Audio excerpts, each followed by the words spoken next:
What is going on, guys? It's Bucky and welcome to your 28th Python tutorial. And in this tutorial I'm going to be teaching you guys about default parameters in your functions.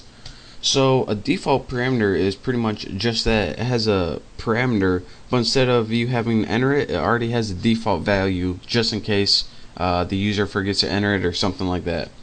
So the first thing we're going to need to do is create a function, and I'm going to name mine name in hopefully name is in the keyword.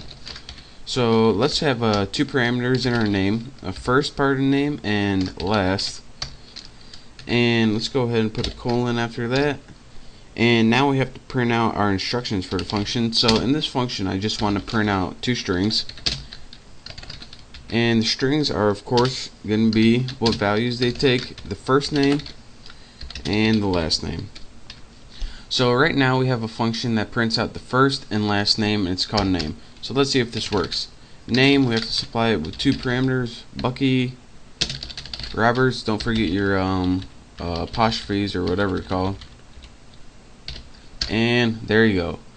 So this is pretty much a basic function. It takes two parameters, first, which is Bucky, last, which is Roberts, and prints them out right after each other, first then last. But what if we want to have a function that already had default values in it? Say we wanted to populate a database or something, and if you entered a blank value it would ruin it. So we want to make sure something was in there all the time. What we would need to do is add something called default parameters. And what this does is automatically supply a value even if you don't supply a value